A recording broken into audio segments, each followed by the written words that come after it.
तो मैं रीडिंग शुरू करता हूँ। Tradition 9।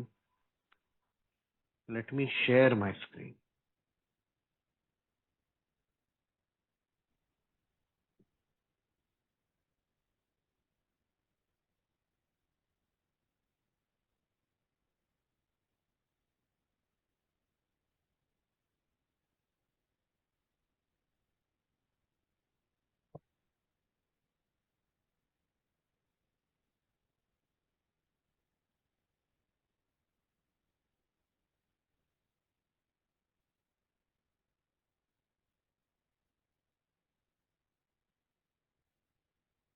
Okay.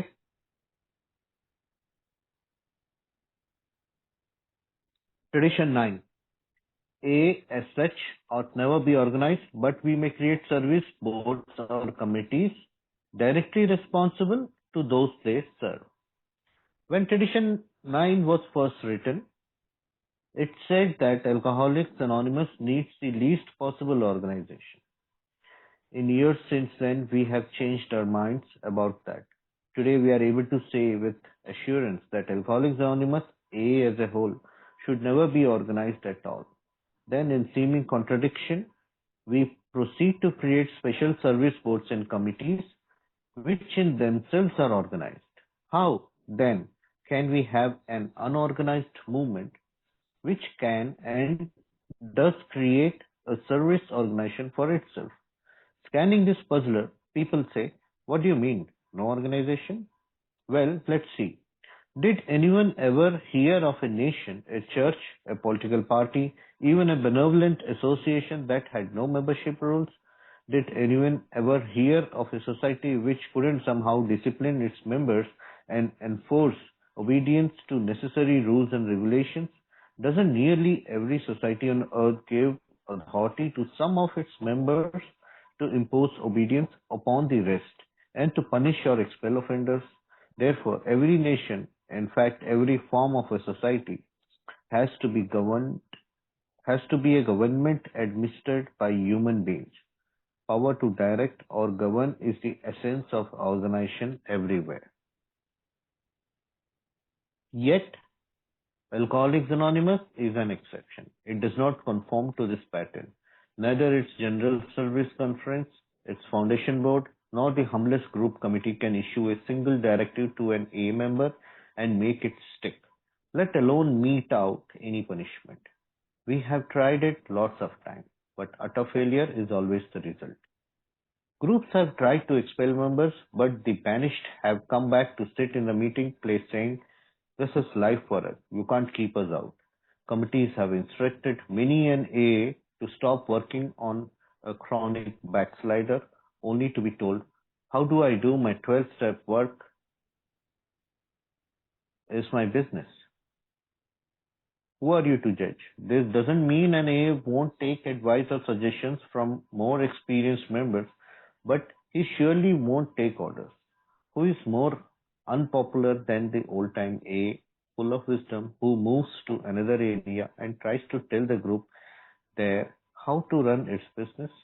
He and all like him view the alarm for the good of A, meet the most stubborn resistance or, worse still, laughter. Uh, shall I continue reading or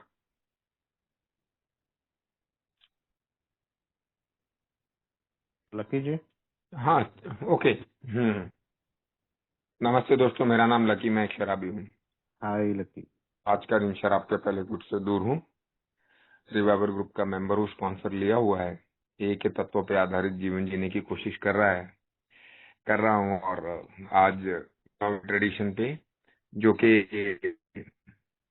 हम इसको minimum organisation का tradition कहते हैं, एक संगठन के रूप में कभी भी संगठित नहीं होना चाहिए ऑर्गेनाइजेशन के रूप में, लेकिन हम सेवा बोर्ड या समितियां बना सकते हैं जो उन सदस्यों के प्रति उत्तरदायी हो जिन्हें वे सेवा प्रदान कर रहे हैं। तो बिल्कुल इसके ऊपर, क्योंकि हम सारे ट्रेडिशंस देखेंगे तो हर ट्रेडिशंस का अपना एक मुद्दा है, जो कि अल्कोहलिक्स अनोनिमस कैसे चलेगी उस पे आधारित होता है ये वाला 9वां ट्रेडिशन। तो इसमें बिल कहता है कि जब परंपरा 9 पहली बार लिखी गई थी उसमें कहा गया था कि अल्कोहलिक्स अनोनिमस को कम से कम संगठन की आवश्यकता है। सालों बाद हमने इस बारे में अपने विचार को बदल दिया। आज हम पूरे विश्वास के साथ कह सकते हैं कि अल्कोहलिक्स अनोनिमस संपूर्ण ए को कभी भी संगठित नहीं होना चाहिए। फिर भी एक स्पष्ट विरोधाभास जैसे दिखते हुए हम विशेष सोवा बोर्ड और समितियां बनाते हैं जो संगठित होती है।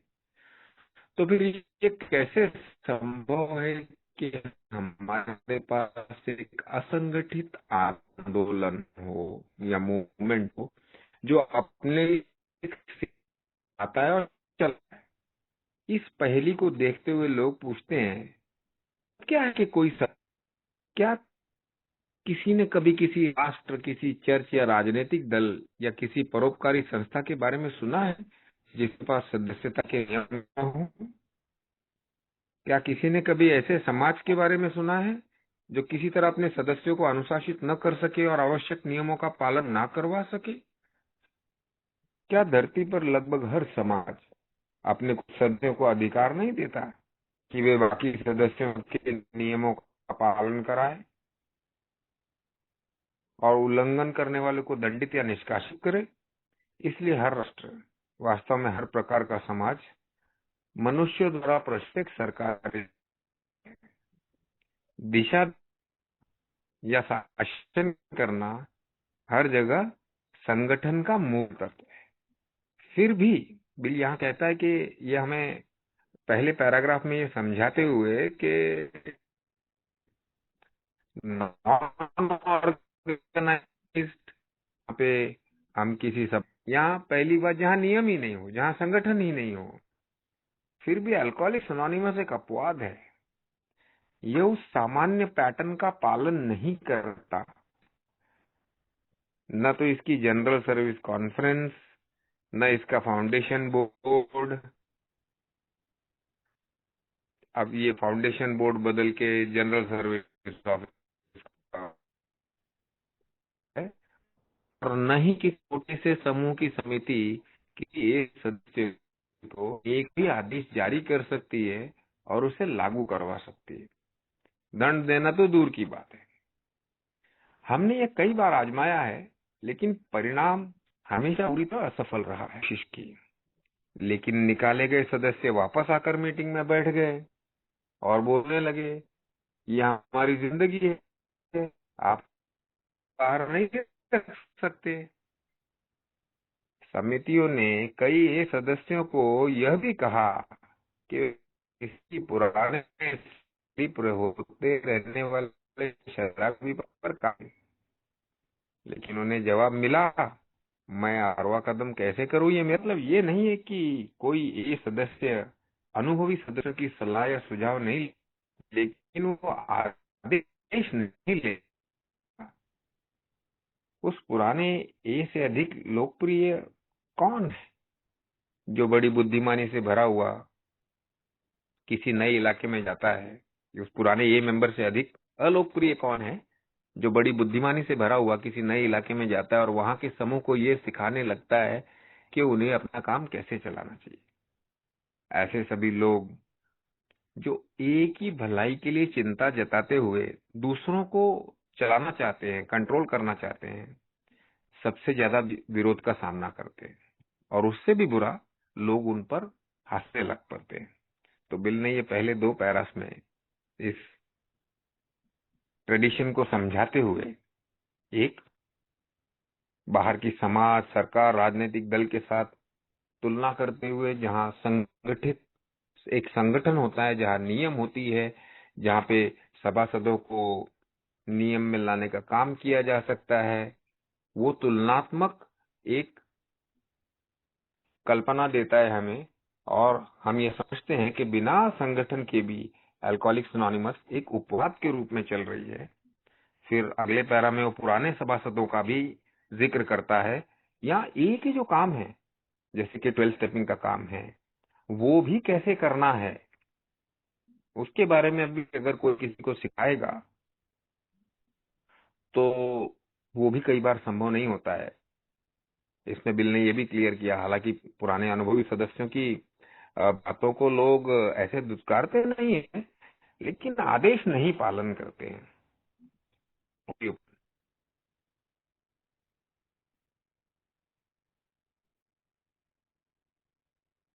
मैं मीटिंग में हूँ चंदू। यस अच्छा, लकी। ओके। लकी जी, तो आए तेरा पूछो। आवाज नहीं आ रहा है चंदू मेरे को। आपका नहीं, आपका शायद या तो आपका सिग्नल खराब है या मेरा सिग्नल खराब है, I am not sure. Okay, thank you lucky. मेरा आवाज तो क्लियर आ रहा है सबको? Perfect perfect. Okay, yes. तो चलो हम लोग ट्रेडिशन का जो लॉन्ग फॉर्म है वो पहले देखते हैं।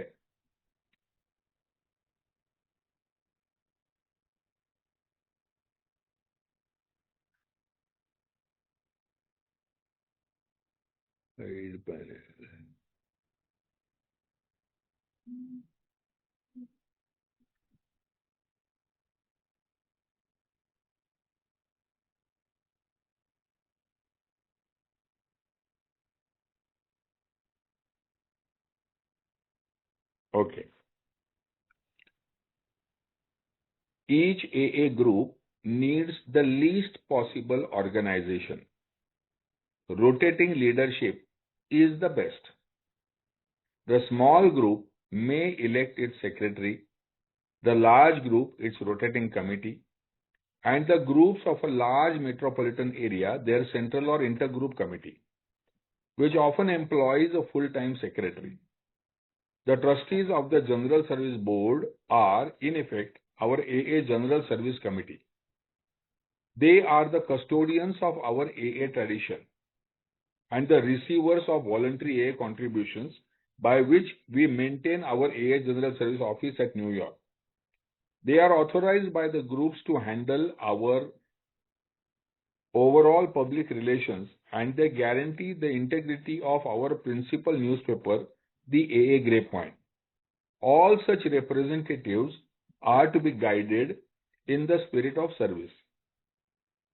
For true leaders in AA are but trusted and experienced servants of the whole. They derive no real authority from their titles. They do not govern. Universal respect is the key to their usefulness. तो चलो भाइयों, ये tradition को समझने का प्रयास करते हैं। थोड़ा सा लंबा सा ट्रेडिशन है, अगर इसको थोड़ा हिंदी में हम लोग समझने का प्रयास करें तो सबसे पहला जो संक्षिप्त रूप है इसका, वो कहता है AA as such ought never be organized, यानी कि अल्कोहलिक्स एनोनिमस जो है, इसे हम लोग किसी भी तरीके से हायरार्की में, यानी कोई ऊपर कोई नीचे, इस प्रकार के स्ट्रक्चर में नहीं डालेंगे।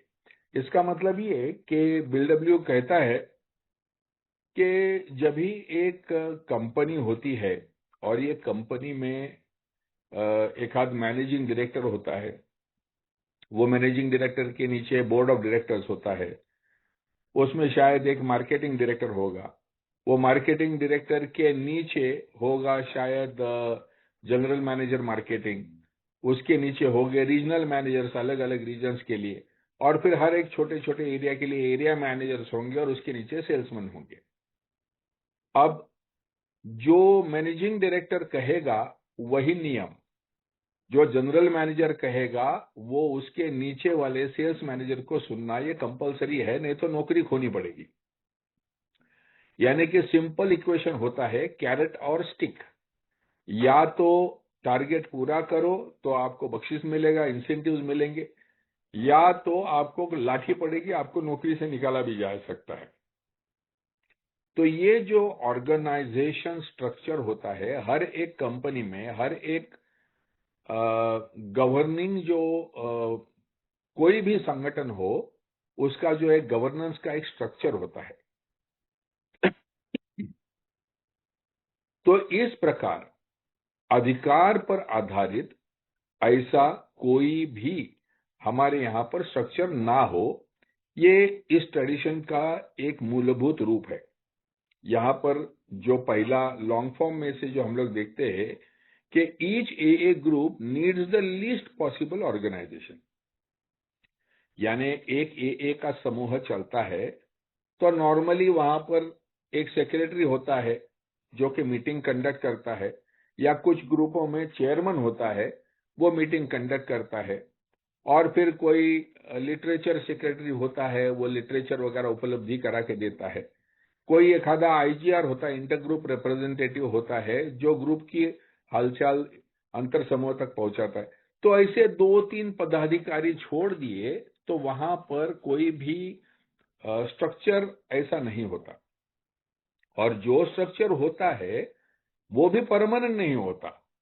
तो दूसरा वाक्य कहता है rotating leadership is the best, यानी कि सेक्रेटरी भी बना तो वो साल भर के लिए ही होता है, आईजीआर भी बना तो वो 2 साल के लिए ही होता है। यानी कोई भी पोजीशन के लिए आपको अगर चुना जाए, इलेक्ट किया जाए, तो वो पोजीशन के लिए भी आप कुछ ही समय के लिए होते हो। ऐसा नहीं है कि एक दफा आपने कुर्सी पकड़ ली, जगह पकड़ ली, तो आप अभी छोड़ोगे नहीं, ऐसा नहीं होता है। तो रोटेटिंग मेंबर लीडरशिप, यानी कि आज मुझे अधिकार मिलेगा तो कल लकी को मिलेगा, तो परसों चंदू को मिलेगा। हर जो नया आया हुआ सदस्य है उसे भी एक ना एक दिन वो पद पे सेवा देने का मौका जरूर मिलेगा। तो वहां पर आगे लिखते हैं द स्मॉल ग्रुप में इलेक्टेड सेक्रेटरी, छोटा जो समूह है वो अपने लिए एक आधा सेक्रेटरी इलेक्ट कर लेगा। जो बड़ा ग्रुप है वो अपने लिए रोटेटिंग कमिटी बनाएगा। यानी रोटेटिंग कमिटी का मतलब क्या है? आप लोगों ने अगर ए ग्रुप नाम का पैम्पलेट अगर पढ़ा होगा तो ये कमिटी, वो जो बड़े ग्रुप्स होते हैं, ये बड़े ग्रुप्स में कुछ अधिकारी जो है वो अधिकारी बनाए जाते हैं। अलग अलग रोल्स जो होते हैं, अलग अलग जो कमिटीज होते हैं, वो कमिटीज का एक एक चेयरपर्सन दिया जाता है। तो जो समूह अपने एरिया में बड़े पैमाने पे काम कर सकते हैं, जिनकी सभासद संख्या ज्यादा है, इनके लिए वो एक स्ट्रक्चर बताया है जिसमें कि कुछ कमिटीज ग्रुप लेवल पे भी बनती है, और वो कमिटी का एक एक चेयरपर्सन होता है, और वो जो है ये कमिटी भी बड़े ग्रुप्स बना सकते हैं। And the groups of a large metropolitan area, their central और इंटर ग्रुप कमिटी। तो जब भी अभी हमारा ठाणे एरिया है जहां पर 10 समूह कार्यरत है, तो जब भी 10, 12, 15 समूह एक जगह पर कार्यरत होते हैं, तो वो सभी समूहों के हित में जो सेवा दे सके, ऐसे एक आधा सेंट्रल ऑफिस, या जिसे हम लोग भारत में इंटर ग्रुप के नाम से जानते हैं, ऐसी कमिटी बना देते हैं। तो ये जो कमिटी है, यहाँ पर लिखा है which often employs a full time secretary. हमारे यहाँ पर सेक्रेटरी का जो पद है ये भी वॉलंटरी होता है, लेकिन अगर आप चाहो, या कुछ ऐसे अमेरिका की शुरुआत के समूह में जो फुल टाइम सेक्रेटरी, यानी जो स्पेशल उसको कॉम्पेंसेशन के साथ में भी रखने की सुविधा दी गई थी जब ये क्लब हाउसेस में चलते थे, जब हमारी समूह क्लब हाउसेस में चलते थे। लेकिन अभी हम लोग उस तरफ नहीं जाते क्योंकि हमारे लिए ये एप्लीकेबल नहीं है। The trustees of the general service board, तो उसके आगे, अंतर समूह के आगे जो होता है वो एक कॉन्फ्रेंस है। हम लोग चुन के डेलीगेट्स को भेजते हैं, और डेलीगेट्स भी आगे जाके जो निर्णय लेते हैं, वो निर्णयों को इम्प्लीमेंट करना जो है, वो निर्णयों को जो एक्चुअली उनको फिजिकली जो कंप्लीट करना है, ये काम जो है वो general service trustees, general service board को दिया जाता है। तो हमारा जो ये ए का जनरल सर्विस बोर्ड है, ये भी एक सर्विस कमिटी है। ये हम इन्हें कहा जाता है कि हमारे 12 ट्रेडिशंस का ये कस्टोडियंस है कि हम में से कोई भी व्यक्ति या समूह अगर ट्रेडिशंस का पालन नहीं कर रहा हो तो उनको समझाना, उनको वापस पूर्व मार्ग पर ले आना, ये हमारे ट्रस्टीज का एक जिम्मेदारी होता है। और वैसे ही वो हमारे पूरा जो पर्स है, यानी जो भी हमारे कॉन्ट्रीब्यूशन जो जाते हैं, वो कॉन्ट्रीब्यूशंस के कस्टोडियंस वो है। वो हमारी पूरा जो आर्थिक जो व्यवहार है, ये हमारे ट्रस्टीज के हाथ में होता है। और ये आर्थिक व्यवहार के जरिए हम लोग हमारा एए का जनरल सर्विस ऑफिस जो है वो मैनेज करते हैं। इसका मतलब खाली ऑफिस मैनेज करना यानी उसका भाड़ा भरना या इलेक्ट्रिसिटी का बिल भरना नहीं, बल्कि वहां पर फुल टाइम कार्य देने वाले, हमने स्पेशल वर्कर्स के बारे में लास्ट टाइम सुना, तो ये सभी स्पेशल वर्कर्स जो है, ये सभी को मैनेज करने का और मेंटेन करने का जो कार्य है, ये हमारे गए हुए कॉन्ट्रीब्यूशंस में से होता है। और इसी के साथ में उनके ऊपर और एक जिम्मेदारी होती है, वो है हमारा जो प्रमुख अखबार जिसे कहा जा सकता है, द एए ग्रे पॉइंट करके जो हमारा मैगजीन चलता है, उसका भी पब्लिश करना, उसका भी एडिटर पब्लिश, ये सब पूरा जो उसकी एक टीम है, ये इसका भी मैनेजमेंट जो है ये जनरल सर्विस ट्रस्टीज के ही हाथ में होता है। So all such representatives are to be guided in the spirit of service. तो ये अलग अलग अलग पदों पर सेवा देने वाले अलग अलग जो लोग हैं, ये सभी का मूलभूत हेतु जो है वो सेवा देना यही है। For true leaders in AA are but trusted and experienced servants of the whole. क्योंकि हमारे जो सही मात्रा में जो हमारे जो नेता है, ये अनुभवी और विश्वासु ऐसे हमारे सेवक है। ये सेवक यानी किसी एक समूह के नहीं, बट एए एज अ होल के वो सेवक है।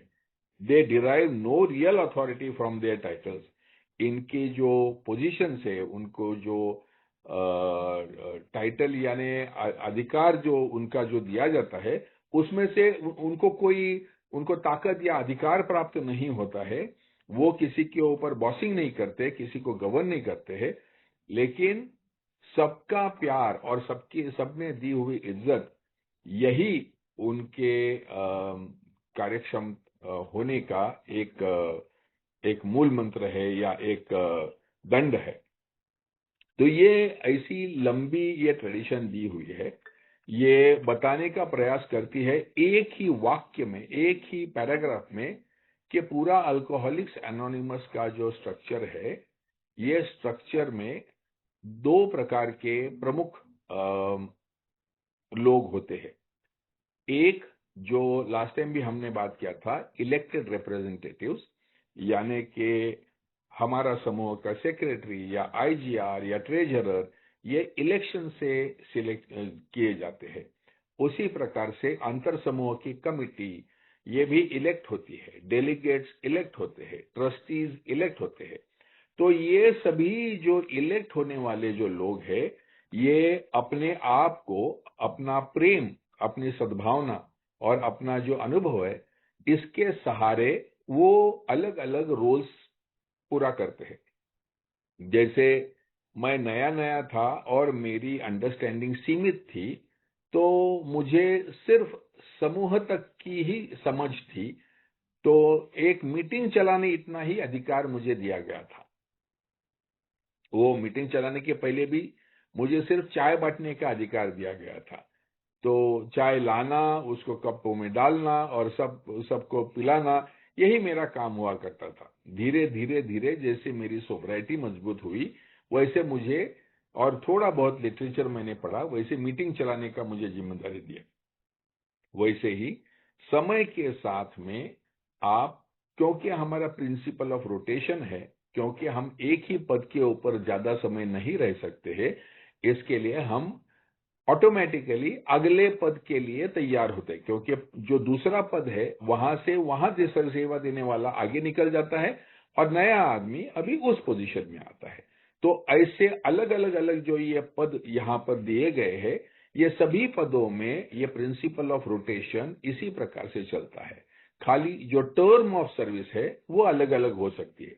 कई समूहों में मैं जानता हूं कि एए के सेक्रेटरी को सिर्फ ग्रुप के सेक्रेटरी को सिर्फ 6 महीने का पद दिया जाता है, लेकिन हमारे यहाँ पर रिवाइवर समूह में हम लोग 1 साल के लिए सेवा का पद देते हैं। 1 साल के बाद में आप ट्रेजरर बन सकते हो, क्योंकि हम ट्रेजरर बनने के लिए कम से कम हम चाहते हैं कि 2 साल की सोब्राइटी उसकी हो, ताकि कहीं वो बहक नहीं जाए या समूह का पैसा जो है वो उसके पास में सेफ रहे। तो ऐसे अलग अलग पदों के लिए जितनी जिम्मेदारी, उस प्रकार से उसके सोब्राइटी का एक कुछ नियम दिया जाता है।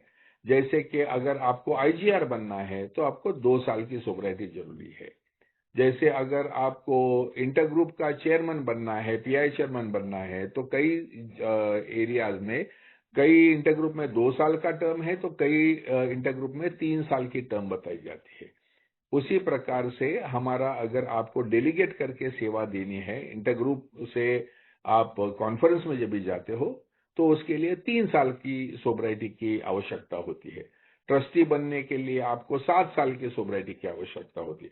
तो ये अलग अलग जो आवश्यकताएं जो दी हुई है, वो जैसे आप कार्यक्रम में पुराने होते जाते हो, आपका आपका अनुभव और आप सयाने बनते जाते हो, आपको अलग अलग प्रकार के समस्याओं को सामने जाने का जब भी आपको ज्ञान प्राप्त होता है तो आप आगे आगे जाते हो।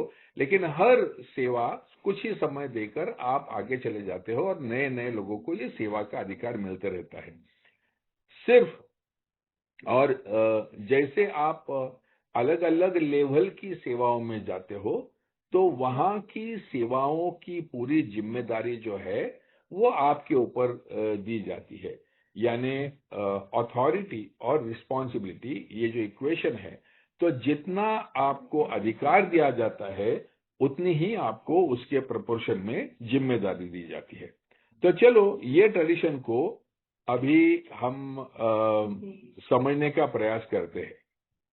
तो नो ऑर्गेनाइजेशन, जैसे मैंने कहा, इसका मतलब ये कि जैसे कंपनियों में ऑर्गेनाइजेशन स्ट्रक्चर होता है, वैसा ऑर्गेनाइजेशन, यानी किसी के हाथ में अधिकार किसी को हायर या फायर करने का या किसी मेंबर को एंट्री या एग्जिट कराने का अधिकार हमारे पास में नहीं होता है। कोई भी हमारे यहाँ पर मेंबरशिप के नियम नहीं होते हैं, ना कि नॉन कन्फॉर्मेंस के लिए कोई पनिशमेंट होती है, ना कि नो पावर टू डायरेक्ट और टू गवर्न। यानी कोई भी मुझे ये नहीं बोल रहा कि पुशान चल ये कर अभी, या तुमने ये जो भी किया है इसका रिपोर्टिंग मुझे करो। इस प्रकार का जो है अधिकार जो है ये हम नहीं करते। चलो आगे पढ़ते हैं। Over to you Chandu. Thank you, Bhushan. You might think A's headquarters in New York would be an exception. Surely, the people there would have to have some authority. But long ago, trustees and staff members alike found they could do no more than make suggestions, and very mild ones at that. They even had to coin a couple of sentences which still go into half the letters they write. Of course, you are at perfect liberty to handle this matter any way you please. But the majority experiences in A does seem to suggest. Now, that attitude is far removed from central government, isn't it?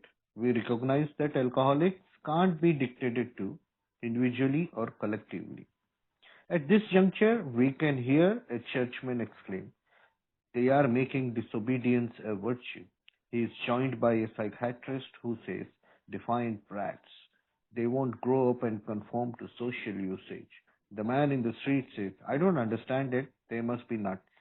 But all these observers have overlooked something unique in Alcoholics Anonymous. Unless each A member follows to the best of his ability our suggested 12 steps to recovery, he almost certainly signs his own death warrant. His drunkenness and dissolution are not penalties inflicted by people in authority. They result from his personal disobedience to spiritual principles. The same stern threat applies to group itself.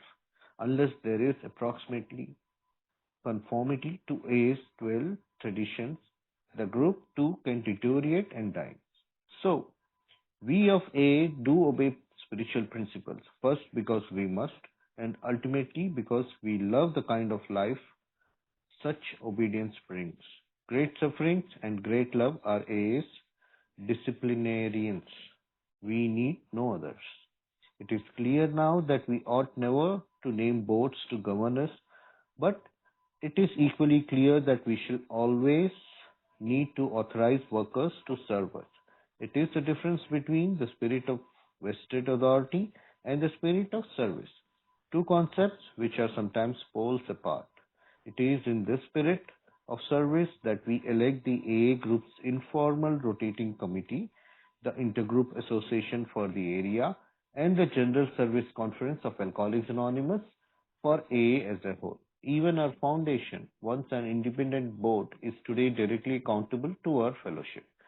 Its trustees are the caretakers and expeditors of our world services. Just as the aim of each A member is personal sobriety, the aim of our services is to bring sobriety within reach of all who want it.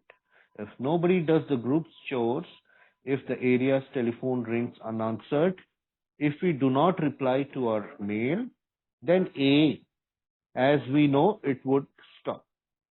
Our communication lines with those who need our help would be broken.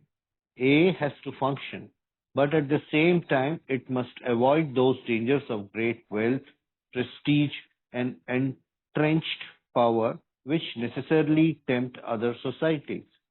Though Tradition 9 at first seems to deal with a purely practical matter, in its actual operation it discloses a society without organization, animated only by the spirit of service, a true fellowship. Thank you. Over to you, Lucky ji. तो bill तीसरे पैरे से शुरुआत करता हूं मैं। Bill कहता है कि आप सोच सकते हैं कि न्यूयॉर्क में स्थित ए मुख्यालय एक अपवाद होगा। यानी कि हम पहले बात कर रहे थे कि मिनिमम ऑर्गेनाइजेशन की, हम किसी सामान्य संगठन के रूप में नहीं चलेंगे, जैसे पूषण ने अभी समझाया, पूरी हायरार्कियल सिस्टम के साथ। तो आगे कहता है कि ए का मुख्यालय भी एक अपवाद होगा, लेकिन वैसा नहीं है। निश्चय ही वहां के लोगों के पास कुछ न कुछ अधिकार होना चाहिए, लेकिन बहुत पहले ही ट्रस्टी और स्टाफ दोनों ने यह पाया कि वे सुझाव देने के अलावा कुछ नहीं कर सकते, और वह भी बहुत हल्के सुझाव। उन्हें तो कुछ वाक्य भी गाढ़ने पड़े, यानी कि इजाद करने पड़े, जो आज भी उनकी लिखी आधी चिट्ठियों में रहते हैं। जैसे कि बेशक आप इस मामले को अपने अनुकूल किसी भी तरह से संभालने के लिए पूर्ण स्वतंत्र है, लेकिन ए के बहुसंख्यक अनुभव से यह प्रतीत होता है कि ये जो मैं लास्ट की 3 लाइनें पढ़ रहा हूं ना, आपको अक्सर जनरल सर्विस ऑफिस को आप कोई चिट्ठी लिखें ग्रुप की तरफ से या इंडिविजुअल की तरफ से किसी भी मामले में राय पूछने के लिए, जानने के लिए, तो शुरुआत ऐसी होती है, बड़ी न्यूट्रल सी शुरुआत होती है। तो अगर यह रवैया है किसी भी केंद्रीकृत सरकार से, कितनी दूर है ना। हम अपने किसी सरकारी दफ्तर में चिट्ठी लिख के उनका जवाब देखें, पहली बात तो आएगा नहीं, लेकिन इन्हीं में जवाब आते हैं। तो बिल यहाँ पे बता रहा है कि ए का मुख्यालय भी क्यों ना हो, वहां पे भी उनके काम करने का तरीका इसी प्रकार का है जिस प्रकार का पूषण ने हमें इलाबोरेटली समझाया। हम मानते हैं कि शराबियों को न तो व्यक्तिगत रूप से और न ही सामूहिक रूप से आदेश देकर चलाया जा सकता है। अगले पैरा में लिखता है कि इस मोड़ पर हम एक चर्च के व्यक्ति को यह कहते सुन सकते हैं कि ये लोग तो अवज्ञा यानी कि डिसोबीडियंस को ही गुण बना रहे हैं, यानी कि कोई किसी की मानता ही नहीं, जिसकी जो मर्जी आए वो करे। एक मनोचिकित्सक भी इसमें शामिल होकर कहता है ये अवज्ञाकारी बच्चे हैं, डिफाइंड ब्रैट्स, मतलब ये आज्ञा मानने वाले नहीं है ये लोग। ये बड़े होकर सामाजिक नियमों के अनुसार चलना ही नहीं चाहते। यानी कि लोग हमारे इस अप्रोच, हमारे इस दृष्टिकोण, हमारे इस नजरिए के बारे में ये कहते सुने जा सकते हैं। सड़क पर चलने वाला आम आदमी कहता है मैं इसे समझ नहीं पाता, ये लोग शायद पागल हैं। लेकिन इन सभी ने अल्कोहलिक्स अनोनिमस की एक अनोखी बात को नजरअंदाज कर दिया है, और वो है, यदि हर एक सदस्य अपनी पूरी क्षमता के अनुसार हमारे सुझाए गए 12 कदमों का पालन नहीं करता, तो वह लगभग निश्चित रूप से ही अपनी मृत्यु सजा पर हस्ताक्षर कर देता है। उसकी शराबखोरी और उसके जीवन का टूटना किसी अधिकार रखने वाले व्यक्ति द्वारा दिया गया दंड नहीं है, यह उसकी स्वयं की आध्यात्मिक सिद्धांतों के प्रति अवज्ञा का परिणाम है। अब ये जैसा हर व्यक्ति के लिए लगता है, आगे कहता है कि यही कठोर चेतावनी स्वयं समूह पर भी लागू होती है। यदि एक ही 12 परंपराओं का लगभग पालन न हो तो समूह भी टूट सकता है और समाप्त हो सकता है। इसलिए हम एक ही लोग आध्यात्मिक सिद्धांतों का पालन करते हैं। इसके लिए हमें करना पड़ता है आध्यात्मिक सिद्धांतों का पालन, और अंत इसलिए क्योंकि हम उस जीवन से प्रेम करने लगते हैं जो ऐसे पालन से मिलता है। गहरा दुख और गहरा प्रेम ही एक के अनुशासन करता है। बड़ी गहरी लाइन है। गहरा दुख और गहरा प्रेम ही एक के अनुशासन करता है। हमें और किसी की आवश्यकता ही नहीं है अनुशासन लाने के लिए। अब यह स्पष्ट है कि हमें कभी भी ऐसे बोर्ड नहीं बनाने चाहिए जो हम पर शासन करे, लेकिन यह भी उतना ही स्पष्ट है कि हमें हमेशा ऐसे कार्यकर्ताओं को अधिकार देना होगा जो हमारी सेवा करे। यह अधिकार के बल पर शासन और सेवा की भावना के बीच का अंतर है। दो सिद्धांत जो कभी कभी बिल्कुल विपरीत होते हैं। इसी सेवा भावना से हम समूह की अनौपचारिक रोटेटिंग कमेटी, अस्थायी समिति ऐसी बनाते हैं, क्षेत्र का इंटरग्रुप एसोसिएशन और संपूर्ण ए के लिए जनरल सर्विस कॉन्फ्रेंस का चुनाव करते हैं। यहाँ तक कि हमारा फाउंडेशन जो कभी एक स्वतंत्र बोर्ड था, आज सीधे हमारे फेलोशिप के प्रति उत्तरदायी है। उसके ट्रस्टी हमारी वर्ल्ड सर्विसेज यानी कि ए के विश्व की सेवा कार्यों के संरक्षक और संचालक हैं। लास्ट पैरा है, उसमें बिल फिर वापस व्यक्तिगत अनुभव पर आता है। जिस प्रकार हर एक सदस्य का लक्ष्य व्यक्तिगत संयम है, उसी प्रकार हमारी सेवाओं का लक्ष्य यह है कि संयम उन सभी के लिए उपलब्ध कराया जा सके जो इसे पाना चाहते हैं। सिंगलनेस ऑफ पर्पस अपना ट्रेडिशन। यदि समूह का काम कोई नहीं करेगा, यदि इंटरग्रुप का टेलीफोन बजता ही रह जाएगा, यदि हम अपनी डाक या ईमेल का उत्तर ना दें, तो जैसा ये हम चाहते हैं ना या जानते हैं, वैसा ये रुक जाएगा। उन लोगों से हमारा संपर्क टूट जाएगा जिन्हें हमारी मदद की आवश्यकता है। ए को कार्य करना ही होगा, लेकिन साथ ही उसे उस धन, प्रतिष्ठा और जमे हुए अधिकार के खतरों से भी बचना होगा जो अन्य समाजों को आसानी से लुभाते हैं। पहली नजर में परंपरा 9 केवल एक व्यवहारिक बात लगती है, लेकिन इसके वास्तविक संचालन में यह प्रकट होता है कि यह एक बिना संगठन वाला समाज है जो केवल सेवा की भावना से चल रहा है, यानी कि एक सच्ची फेलोशिप। तो जैसे भूषण ने बताया था, यहाँ पे ये ट्रांसलेशन खत्म हो जाता है। जैसे भूषण ने बताया था उसी प्रकार से हमारे अनुशासनकर्ता कौन है। अगर मैं दूसरे साइड की बात करूं तो बिल ने कहा, भाई व्यक्ति का टूट जाना और समूह का बिखर जाना। जैसे मैं अपने आप के बचाए रखने के लिए उन 12 तत्वों का पालन करता हूं, उसी प्रकार से ए का समूह भी अपने आप को बचाए रखने के लिए उन तत्वों का पालन करता है। हम वॉलेंटरी सेवा जो भूषण ने जैसे बताई, उसके लिए हम चुने जाते हैं, लेकिन वॉलेंटरी सेवा हर वक्त या उन विशेष कामों में जहां पे 8 घंटे की शिफ्ट करनी पड़े, उनके लिए वॉलेंटरी सेवा तो पॉसिबल नहीं है। ये हमने पहले ट्रेडिशंस में भी देखा, जहां पे हमने स्पेशल वर्कर्स की बात की। तो ऐसे में हम भले ही संगठित न हो, लेकिन हम सेवा समितियां बना सकते हैं, और ऐसी सेवा समिति अपने लिए विशेष सेवक रख सकती है। यानी कि जैसे अभी इंटरग्रुप के मैनेजर्स या अपने जनरल सर्विस ऑफिस में कार्यकर्ता, ये सारे लोगों को, तो ये दोनों चीजों का बैलेंस इसमें बन जाता है। एक, हम अगर संगठन का रूप देते हैं तो संगठन वाले नियम भी आ जाएंगे, और वैसा हो जाएगा तो कोई किसी की सुनने वाला है नहीं। हम अगर एक दूसरे के प्रति हमारा जो खिंचाव है, हमारा जो बंधन है, वो अनुभव से अध्यात्मा का, लाचारी का बंधन है, और ये हमें सेवा की तरफ प्रेरित करता रहता है। इसके लिए हमको किसी डंडे की आवश्यकता नहीं है, क्योंकि तलवार तो हमारे सर पे लटक रही है, हर एक ए मेंबर पे।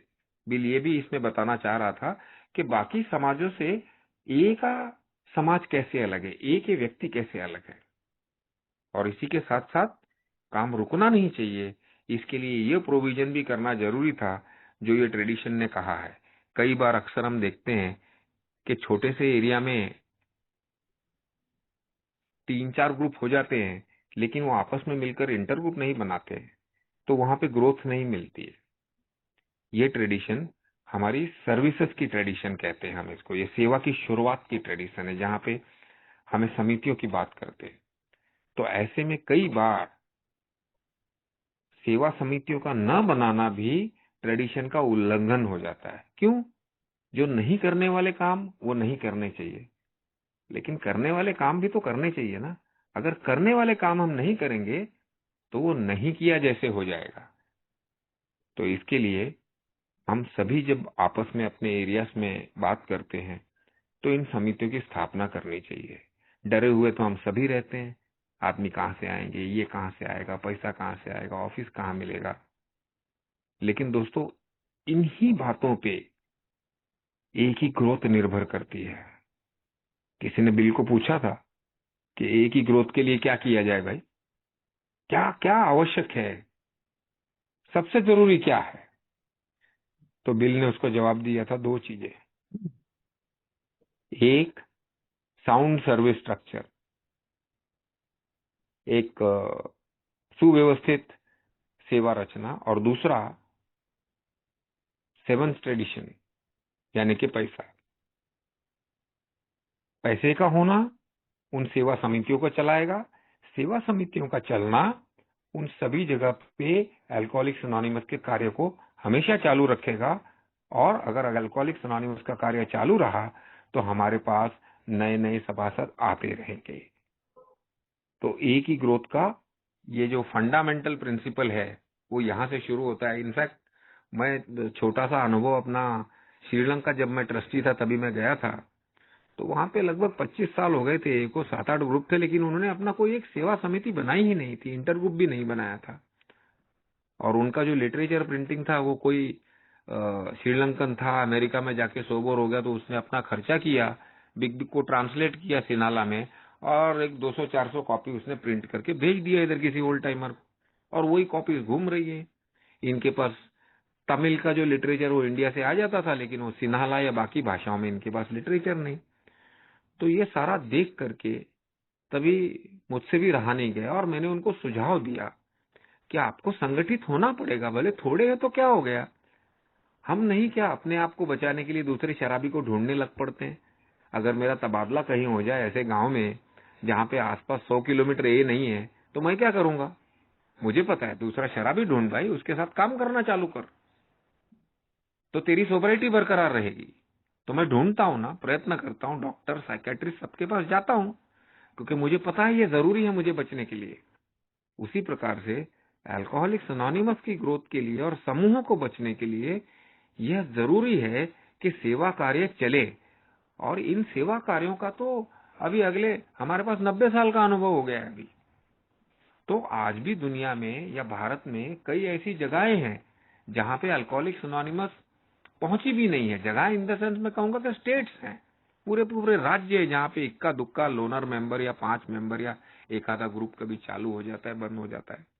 तो आज जब हम सब इस ट्रेडिशन को सुन रहे हैं तो हमें उन जिम्मेदारियों का बोध होता है, एहसास होता है, ये भी समझ में आता है कि हम नए सदस्यों को ये भी समझ में आता है कि हम बाकी संगठनों से अलग कैसे हैं, हम संगठित क्यों नहीं होना चाहते हैं, उसके खतरे क्या है, और पूरी तरह संगठित न होने के बावजूद भी हम कैसे 180 देशों में पहुंच गए, कैसे हमने आज तक अपने आप को सुरक्षित रखा हुआ है, कैसे आज भी हमारा मैसेज फिल्टर नहीं हुआ, डाइल्यूट नहीं हुआ है, हमारा ध्येय नहीं बदला है, क्योंकि हम उस सेवा की भावना से आगे आते हैं। हम बहिष्कार के डर से आगे नहीं आते हैं या निकाले जाने के डर से सेवा नहीं करते हैं, हम प्यार से करते हैं, हम प्रेम करते हैं अल्कोहलिक्स अनोनिमस से। तो जब मैंने वो श्रीलंकन को बताया तो उन्होंने तैयारी की, कुछ आपस में मिले, दूर दूर थे ग्रुप्स, लेकिन फिर भी एक इंटर ग्रुप की स्थापना, बाद में और भी कुछ ऐसे मेंबर गए इंडिया से, उन्होंने मदद कराई, उनको कहा कि भाई कुछ पैम्पलेट्स ट्रांसलेट करो, शुरुआत करो, मिलना चालू करो। तो ये अनुभवों का आदान प्रदान ये बताता है हमें इस ट्रेडिशन में से कि हमें एक ही ग्रोथ के लिए या इवन स्टेबिलिटी के लिए हमें ये सारी सेवा समितियां बनानी पड़ेंगी। अब इसमें एक लास्ट की लाइन है भूषण, अब जब बोलने के बाद बताएं, रिस्पॉन्सिबल टू दोज दे सर्व। इसका कई लोगों को बड़ा समझ में नहीं आता है कि हाउ, तो आप अब जब आपके पार्ट कहेंगे तो उसमें इसको भी कवर करिएगा। Over to you Bhushan.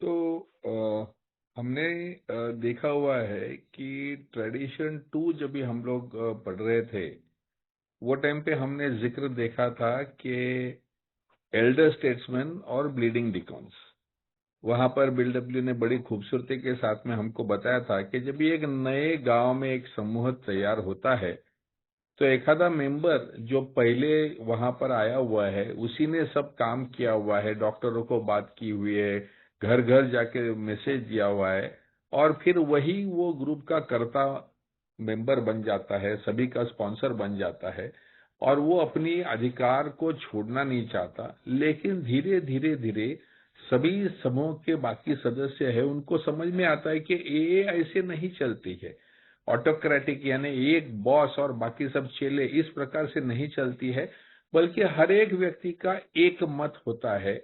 और समूह की बिजनेस मीटिंग में वो नया हो या पुराना हो, हर एक का एक ही मत होता है। और धीरे धीरे धीरे वो एक जो ताकतवर इंसान है वो बाजू में हो जाता है और इलेक्टेड लीडरशिप वहां पर आती है। तो हमने वहीं पर ये संकल्पना देखी थी कि जो नेचुरल लीडर्स होते हैं और जो इलेक्टेड लीडर्स होते हैं उनके अंदर अंदर दोनों के बीच का अंतर हमने वहां पर देखा है। अभी उसी कॉन्सेप्ट को यहाँ पर लेके आते हैं। जो नेचुरल लीडर्स होते हैं वो कुछ ना कुछ करके मैराथन 12 स्टेप वर्क करेंगे, नए ग्रुप बनाएंगे या अंतर समूह में जाके सेवा करेंगे, ये अपना टाइम, टैलेंट, ट्रेजर, ये हर चीज जो है वो ए के लिए उपलब्ध करा के देंगे, और ये पॉपुलर भी होते हैं। और जो कि ये खुद आगे आके खुद सब कुछ करते रहते हैं, तो उनको जो बाकी के फेलोशिप के सदस्य है उनकी इज्जत भी उतना ही करते हैं। वो प्यार और आदर से बनी ऐसी वो इज्जत रहती है। तो आम तौर पर कोई अधिकार तो होता नहीं है, लेकिन अगर ऐसा कोई ओल्ड टाइमर है जो अनुभवी है, उसका अगर कोई मत है या उसने अगर कुछ बताया, तो हमेशा वो सजेशंस के बेसिस पर उसको एक्सेप्ट किया जाता है। आप एक समूह की बिजनेस मीटिंग को भी अगर आप देखोगे तो वहां पर एक आध मुद्दा है कि एक आध कार्यक्रम करना है या नहीं। सभी नए जुने सभी लोग अपना मत प्रदर्शन करते हैं, और आखिरी में वो समूह का जो सबसे अनुभवी, सबसे पुराना, सबसे चहेता जो सदस्य है वो जो बोलता है, उससे वो प्रसंग को काफी आसानी हो जाती है सबको स्वीकार करने में। यानी कि एए में हम अधिकार देते हैं वो प्यार से, और क्या कहते हैं, इज्जत से हम अधिकार देते हैं। तो कोई नया मेंबर को, अगर आज मेरे ग्रुप का अगर कोई नया मेंबर है और उसको मैं बोलूं कि अभी इडियट क्या रहा है, अगर मैं उसको गाली भी दे रहा हूं तो वो मुझे अधिकार देता है, इसीलिए मैं उतना फ्रीडम उसके साथ में ले सकता हूं।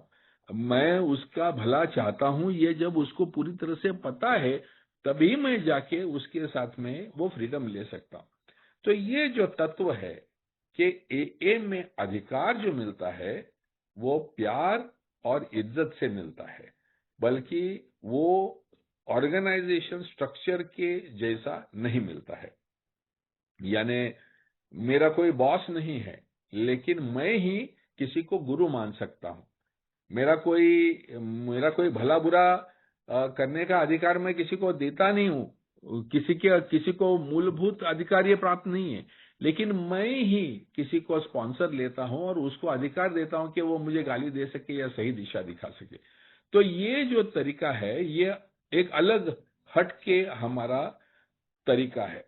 और इसी वजह से हमारे, समझो अंतर समूह में हमारे कुछ सदस्य गए, हमारे में से ही कुछ समय से सेवा देने के बाद में वो अंतर समूह में गए। वो भले हम में से ही मेंबर है, लेकिन वो जब भी आकर हमें अपील करते कि भाई अपने एरिया में अभी गणपति उत्सव होने जा रहा है, अपने को हर जगह पे बैनर्स लगाने हैं, थोड़ा पैसा निकालो यार। तो हम उनको पैसा देते हैं क्योंकि वो ए का काम का जिम्मेदारी खुद से लिए हुए है और हम अपने पैसे से उनको सपोर्ट करना चाहते हैं। उनका जो ये ए के प्रति काम करने की जो इच्छा है उसको हम लोग सहयोग करते हैं। दोस्तों, आप दुनिया में कोई भी एनजीओ देखिए, यानी एक उदाहरण के तौर पर आप child relief and you, cry जैसी ऑर्गेनाइजेशन है, यहां पर हमेशा आपको दिखाई देगा कि उनके पास सिर्फ टैलेंट और ट्रेजर होता है। यानी ट्रेजर आता है, कोई ना कोई डोनर्स जो है वो उनको डोनेशन देते हैं, पैसा आता है और वो पैसे से वो टैलेंट को हायर करते हैं और वो टैलेंट जो है वो कार्ड बनाएगा या अपील लेटर्स भेजेगा या अलग अलग जगह पे जहां पर वो संगठनाएं, जहां पर बच्चों की मदद करना है वहां पर वो मदद पहुंचाएंगे। तो जो सेवा देने वाले हैं वो भी पैसे लेकर ही सेवा दे रहे। तो वहां पर दो ही इक्वेशन दिखते हैं, सिर्फ ट्रेजर पहला, पैसा अगर आया, अगर डोनेशंस आई तो ही टैलेंट को हायर किया जा सकता है और वो काम किया जा सकता है।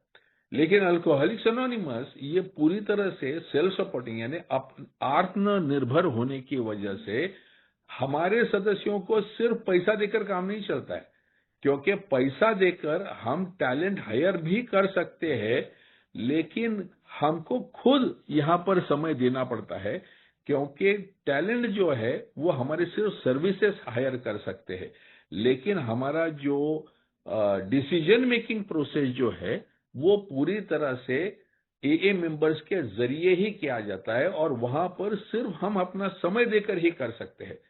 तो वहां पर मुझे अपने आप को हाजिर करके ही मैं ये कर सकता हूं। BW ने, अगर आप सर्विस मैनुअल पढ़ोगे तो इसको हमेशा से कंपेयर किया है कि एखादी ब्यूरोक्रेसी, यानी जैसे हमारे भारत राष्ट्र का जो गवर्नमेंट है उसको हम लोग थोड़ा 1-2 मिनट के लिए उसकी तरफ देखते हैं। हमारे जो पॉलिटिकल लीडर्स है या पॉलिटिशियंस है, ये सभी इलेक्ट होते हैं। तो हमारे यहाँ से एक नगर सेवक है, ये इलेक्ट होके जाएगा, या जो गृह मंत्री है वो इलेक्ट होके जाएगा, या राज्य मंत्री है या शिक्षा मंत्री है ये इलेक्ट होके जाएगा। अभी ये काफी संभव हो सकता है कि हमारा शिक्षा मंत्री है ये शायद 5वीं पास हो, क्योंकि वो पॉपुलर है, सबको पसंद है और ये बड़े प्यार से हमारी सेवा करेगा ऐसा हमको विश्वास है, या हमारी चहेती पार्टी का है, इसके लिए हम इसको जिता तो दे देंगे। अरे लेकिन 5वीं पास अगर वो मंत्री होगा तो वो हमारी शिक्षा मंत्री करके कैसे काम करेगा? वो सब पॉलिसी और डिसीजन कैसे बनाएगा? तो पॉलिसी और डिसीजन वो नहीं बनाता। पॉलिसी और डिसीजन पॉलिसी जो है वो पॉलिटिशियंस बनाते हैं, लेकिन जो इम्प्लीमेंटेशन है वो हमारी ब्यूरोक्रेसी करती है। उसके लिए आईएएस ऑफिसर्स होते हैं, उसके लिए पूरा एक गवर्नमेंट का मशीनरी होता है। तो अलग अलग पार्टी का गवर्नमेंट भले बदलता रहे या मिनिस्टर्स भले बदलते रहे, लेकिन जो ब्यूरोक्रेसी है वो इंटेलिजेंट होती है, वो एजुकेटेड होती है, वो अनुभवी होती है, और वो पूरा जो गवर्नमेंट का जो काम है, जो सूत्रबद्धता से, नियमबद्धता से, सही समय पर प्रॉपर इफिशिएंसी के साथ करने का जो काम है, ये पूरा हमारी ब्यूरोक्रेसी करती है। तो डिसीजन मेकिंग जो है ये इलेक्टेड रिप्रेजेंटेटिव्स के हाथ में दिया है, लेकिन डिसीजन इंप्लीमेंटेशन जो है ये ब्यूरोक्रेसी के हाथ में दिया हुआ है। अल्कोहलिक्स अनोनिमस में भी बिल्कुल इसी प्रकार से ये ट्रेडिशन हमें बताती है कि जहां पर डिसीजन मेकिंग का सवाल है, ये हमेशा हमारे एए के सदस्य ही करेंगे, हमारे इलेक्टेड रिप्रेजेंटेटिव्स ही करेंगे। फिर वो ग्रुप हो, अंतर समूह हो, या कॉन्फ्रेंस हो, या ट्रस्टीज हो, ये जो निर्णय है ये हमेशा हमारे इलेक्टेड रिप्रेजेंटेटिव्स ही करेंगे। तो पॉलिसी और फाइनेंस ये सभी निर्णय जो है ये हमारे इलेक्टेड रिप्रेजेंटेटिव्स के हाथ में रहेंगे। लेकिन जो इम्प्लीमेंटेशन है, तो ये सभी जो सर्विस कमिटीज है, ये अलग अलग जगह पे जो हमारी जो कमिटीज जो बनेगी, ये कमिटी जो है यहाँ पर बेस्ट पॉसिबल टैलेंट होना जरूरी है। यहाँ पर best educated, best efficient, best qualified ऐसी हमारी टैलेंट होनी चाहिए, तो ही हमारा काम एक प्रोफेशनल कंपनी जैसा होगा। तो अगर मेरा इलेक्टेड जो ट्रस्टी है, हो सकता है वो ट्रस्टी 10वीं पास हो, लेकिन इसका मतलब वो भला बुरा नहीं जानता है, एक ऐसा नहीं है। वो भला एक का किसमें है वो जानता है, और वो बेस्ट पॉसिबल टैलेंट को एम्प्लॉय करेगा। अभी फॉर एग्जांपल हम लोग जीएसओ न्यूयॉर्क को 2 मिनट के लिए समझने का प्रयास करते हैं। तो ये general service board of alcoholics anonymous New York जो है, इसके कुछ डायरेक्टर्स जो है इन्हें अपॉइंट किया जाता है एज एक्टिव डायरेक्टर्स ऑन एएडब्ल्यूएस। तो अल्कोहलिक्स एनोनिमस वर्ल्ड सर्विसेज के ऊपर कुछ डायरेक्टरों को ओवरसी करने के लिए अपॉइंट किया जाता है। तो इनको डायरेक्ट अधिकार रहता है, और ये जो अधिकार रहते हैं उनके हाथ के नीचे एक पूरा ऑर्गेनाइजेशन स्ट्रक्चर रहता है, जिसमें एक जनरल मैनेजर होता है। और वो जो जनरल मैनेजर होता है ये अमेरिका में पास्ट ट्रस्टी होता है, यानी जिसने पूरा सर्विसेज में से गया हुआ है, अनुभव लिया हुआ है, पूरी फेलोशिप को जानता है, फेलोशिप को क्या बर्दाश्त होगा क्या नहीं ये पूरी तरह से जानता है, क्वालिफाइड है और कमिटेड है, उसका प्यार है। ऐसे व्यक्ति को जनरल मैनेजर करके अपॉइंट किया जाता है। और फिर जो अलग अलग जो डिपार्टमेंट्स है, ये सभी डिपार्टमेंट्स को एक स्टाफ मेंबर रहता है, ये सभी जनरल मैनेजर को रिपोर्ट करते हैं। वहां पर हायर और फायर हो सकता है, वहां पर टारगेट्स होते हैं, वहां पर इंसेंटिव्स होते हैं, वहां पर परफॉर्मेंस बेनिफिट्स होते हैं, वहां पर सैलरीज और बोनसेस होते हैं। वो हर चीज जैसे एक मल्टीनेशनल कंपनी चलती है उसी प्रकार से चलती है। और ये सभी जनरल मैनेजर जो है वो अपने रिपोर्ट में ट्रस्टी डायरेक्टर्स को ये रिपोर्ट देते हैं। तो ट्रस्टी डायरेक्टर्स के पास में ओवरसाइट होती है, यानी उनको वो पूरा जो काम है ये काम ठीक तो चल रहा है ना, और अगर वो कोई एक आधा स्टाफ मेंबर ठीक नहीं है तो वहां नया लेना पड़ेगा क्या, इनकी सैलरीज बढ़ानी पड़ेगी क्या, या ऐसे जो फिलोसॉफी क्या बोलते हैं पॉलिसी और फाइनेंस वाले जो निर्णय है वो बोर्ड के मेंबर्स लेते हैं। और जो एक्चुअल इम्प्लीमेंटेशन है वो पूरा का पूरा 70 लोगों का स्टाफ है वहां पर, ये लोग बिल्कुल एक वेल ऑयल्ड मशीन के जैसा काम करते हैं, किसी भी फॉरेन मल्टीनेशनल कंपनी जैसा काम करते हैं। और हम इसी वजह से हमें टाइमली लिटरेचर मिलता है, अलग अलग भाषाओं में ट्रांसलेशंस होते हैं, हर महीने हमारा ग्रे पॉइंट की कॉपीज आती है, या जो भी एक की सुसूत्रता से जो काम चल रहा है वो इनके वजह से होता है। सो यहां पर ऑर्डर्स चलेगी, यहां पर सजेशंस नहीं होते। जनरल मैनेजर सजेशन नहीं करता है स्टाफ मेंबर को, वो ऑर्डर करता है, और वो स्टाफ मेंबर उसके अंदर का जो सब स्टाफ है उनको ऑर्डर करता है, ताकि वो टाइम लिमिट जो दिया है वो टाइम पे, वो सही समय पर सब डिसीजंस जो है वो इम्प्लीमेंट हो सके। लेकिन निर्णय लेने की प्रक्रिया है ये democratic in thought in action होती है। यानी कि एए में कहा जाता है कि कोई भी निर्णय लेने की कोई भी घाई नहीं होती है। हर निर्णय जो है वो विस्तृत रूप से चर्चा होने के बाद, विस्तृत रूप से उसके सभी पर्यायों को विचार करने के बाद में, जो माइनॉरिटी का ओपिनियन है उसको भी ध्यान में रखते हुए, कोई भी नाराज तो नहीं हो रहा है ना, अपनी यूनिटी तो बरकरार हो रही है ना, ये सब चीजों को ध्यान में रखते हुए स्पिरिचुअली निर्णय लेने की प्रक्रिया होती है। सो निर्णय लेने की प्रक्रिया ये स्पिरिचुअल है, और इसीलिए ये उन लोगों के हाथ में दी है जहां उनको अधिकार प्राप्त हुआ है, वो प्रेम और आदर के साथ में जिनको अधिकार मिला है उनके हाथ में दिया हुआ है। लेकिन उसके बाद में, निर्णय होने के बाद में इम्प्लीमेंटेशन देने के लिए एग्जीक्यूटिव्स के हाथ में वो निर्णय चला जाता है। तो ये जो है, ये चेक्स एंड बैलेंसेस वाली जो मेथोडोलॉजी है, इसके पीछे एक छोटा सा इतिहास है दोस्तों।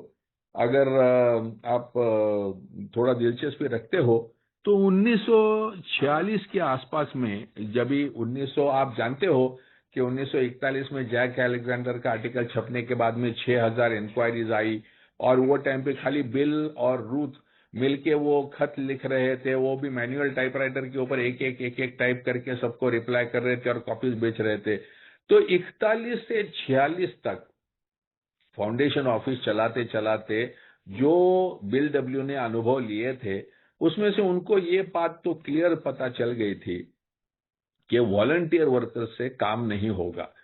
वॉलंटियर वर्कर्स थोड़े समय के लिए आएंगे, खीखी खीखी खुखू खुखू करेंगे, थोड़ा बहुत काम करेंगे। हाँ, उनका उत्साह रहेगा, वो कहाँ, तो दूसरे शराबी को संदेश देने में उनका उत्साह रहेगा, या तो मीटिंग करते समय अपना अनुभव कथन करने में उनका उत्साह रहेगा। लेकिन एए का ये बैक एंड वाला जो काम है ये करना होगा, तो यहाँ पर स्पेशल वर्कर्स लगेंगे, उनको एहसास हो गया था। और ये स्पेशल वर्कर्स और ये जैसे बढ़ने जाने वाला काम था, तो उन्होंने 1946 में पहली दफा एक आर्टिकल लिखा था कि क्यों हमें कॉन्फ्रेंस की आवश्यकता है। ये इस प्रकार की कॉन्फ्रेंस के निर्णय लेने की प्रक्रिया जो है वो स्पिरिचुअली हो, लेकिन निर्णयों का इम्प्लीमेंटेशन का जो काम है वो पूरा एग्जीक्यूटिव स्टाइल से हो। ये इस प्रकार का ये होना चाहिए। ये प्रपोजल उन्होंने जब भी रखा तो सबको लगा था बिल सठिया गया है, बिल पागल हो गया है। Alcoholics anonymous should be kept very very simple. ये सब चीजें, ये आदमी लोग और ये अधिकार और ये अलग अलग पोजीशंस और ये अलग अलग एग्जीक्यूटिव्स और ये स्पिरिचुअल और वो ये सब, ये कैसे होगा? ये इतना सारा कॉम्प्लेक्स स्ट्रक्चर होगा तो ये सब बहक जाएंगे, बेवड़े लोग बहक जाएंगे और ये सब नष्ट हो जाएगा, नाश हो जाएगा। यहां तक कि बॉब को भी ये पसंद नहीं था। लेकिन सबसे बड़े जो क्रिटिक थे, जो बिल के खिलाफ थे, वो थे हमारे वो टाइम के ट्रस्टी चेयरमैन, उनका नाम था बर्नर्ड स्मिथ। और बर्नर्ड स्मिथ, ये बिल डब्ल्यू का आग्रह था कि नहीं नहीं ये करना जरूरी है, नहीं तो आगे जाके ट्रस्टीज और फेलोशिप में अनबन होगी, और अनबन होगी तो ट्रस्टीज को पता ही नहीं रहेगा, उनको एम्पैथी नहीं रहेगी फेलोशिप के प्रति, और फेलोशिप को पता नहीं होगा हमारे ट्रस्टीज है कौन और ये क्यों कर रहे हैं ऐसा। तो अगर सही ढंग से होना है तो ये जो स्पिरिचुअल एंड फाइनेंशियल का जो ब्लेंड है, एग्जीक्यूटिव एंड स्पिरिचुअल का ब्लेंड है, ये सही ढंग से होना चाहिए। तो ये तभी हो सकता है जब निर्णय लेने वाले बेवड़े हो और इम्प्लीमेंट करने वाले जो है वो नहीं बेवड़े होंगे तो चलेगा, ऐसा हो तो ही ये काम हो सकता है। तो उन्होंने ये बड़ी खूबसूरती के साथ में बार बार, एक दो दफा तो बर्नार्ड स्मिथ ने रेजिग्नेशन भी दिया था, लेकिन उन्होंने पटा पटा कि उनको वापस लेने को लगाया। डॉक्टर बॉब को भी जब भी आपने देखा है बिल को, उन्होंने बोला था कीप इट सिंपल, वो कीप इट सिंपल इस मामले में उन्होंने यूज किया था। लेकिन अंत में उन्होंने बॉब को भी पटाया, और बॉब ने उनको 1950 के पहले उनको अंतिम जो 1949 में उनको अधिकार दे दिया कि ठीक है आप जो समझते हो वो करिए। और बर्नार्ड स्मिथ जो खुद एक एडवोकेट थे, उन्होंने ये जब ये बात को पूरा विजुअलाइज किया और उनको ये समझ में आया, वो तो क्लास ए ट्रस्टी थे, वो तो शराबी भी नहीं थे, तो बिल ने और बर्न स्मिथ ये दोनों ने बैठ के ये एक मास्टरपीस, अगर आप आगे जाके हम लोग कॉन्फ्रेंस चार्टर नाम का जो डॉक्यूमेंट है उसको स्टडी करेंगे, जब भी हम लोग कॉन्सेप्ट्स को स्टडी करेंगे वो टाइम पे हम लोग वहां पर देखेंगे, तो उन्होंने ये एक मास्टरपीस ऐसा बनाया कि बेवड़ों को क्या अच्छा लगता है, तो सेवा देने को अच्छा लगता है, शराबी के साथ काम करने को अच्छा लगता है, और उनको धीरे धीरे धीरे जैसे साल जाएंगे वैसे उनको बड़ी बड़ी बड़ी डिसीजन मेकिंग की क्षमता हम लोग देते जाएंगे। और शराबी जो है वो एक दूसरे के साथ प्यार और एक दूसरे की अल्कोहलिक्स एनोनिमस के प्रति प्रेम और पीड़ित शराबी के प्रति उनकी आत्मीयता, यही भाव से प्रेरित होकर वो स्पिरिचुअल निर्णय लेते जाएंगे। और ये स्पिरिचुअल निर्णयों को इम्प्लीमेंट करने के लिए ढेर सारा पैसा लगेगा, ढेर सारा ऑर्गेनाइजेशन लगेगा, ढेर सारे एग्जीक्यूटिव लगेंगे। ये सभी जो है उनका मैनेजमेंट जो है ये ट्रस्टीज करेंगे। सो ट्रस्टीज वर इंटरेस्टेड, ट्रस्टीज के हाथ में द पर्स यानी जिसे कहते हैं कि पॉलिसी और फाइनेंस जो है वो ट्रस्टीज के हाथ में दिया था, और एग्जीक्यूशन जो है वो जनरल मैनेजर और एग्जीक्यूटिव्स के हाथ में दिया था। तो ये जो हम लोग देखते हैं कि सही मायने में एक अपसाइड डाउन ऑर्गेनाइजेशन, उसके बारे में हम लोग आगे पढ़ेंगे। लेकिन जो अभी लकी भाई छेड़ रहे थे कि जो अलग अलग सेवा के स्तर है और वो स्तर पे सेवा देने वाला जो जो एक एक सदस्य है, तो उसका जो रोल है, अभी फॉर एग्जांपल मैं पीआई चेयरमैन बन गया ठाणे अंतर समूह का। अब मेरा रोल क्या है, तो ठाणे के सभी समूहों को साथ में लेकर उनके आईजीआर्स का सम्मति लेकर मिले हुए जो पैसे है, जो पास हुआ बजट है, उसको मध्य रखते हुए ज्यादा से ज्यादा लोगों तक एए का संदेश पहुंचाना, ये मेरा काम है। अब ये काम करने के लिए मैं एक पब्लिक इंफॉर्मेशन कमेटी बनाऊंगा, उसमें हर समूह से सदस्य बुलाऊंगा, और उनमें से भी मैं उनको बोलूंगा, भाई 2-3 लोग आप सिनेमा स्लाइड्स के पीछे लगो, 2 लोग है वो इंस्टाग्राम और फेसबुक के पेज के पीछे पड़ो, 2 लोग है वो टीएमटी के बसेस में जाके स्टिकर का लगाने का काम के पीछे लगो, 2 लोग है जो हर एक जो डॉक्टर और साइकियाट्रिस्ट है हमारे एरिया में, उनके साथ में मिलने के लिए लगो। ऐसे मैंने कामों का विभाजन करके सबको दे दिया और मैं सबके साथ में जाकर ये काम करने का प्रयास कर रहा हूं। ये मेरा रोल है, यानी इसको बोला जाता है कि कॉम्पोजिशन क्या है। तो मैं और मेरे साथ में दिए गए कमिटी मेंबर्स जो आईजीआरस है या ग्रुप में से आए हुए मेंबर है, ये हमारी कॉम्पोजिशन है। स्कोप क्या है, तो पीआई वर्क करना है ठाणे एरिया में।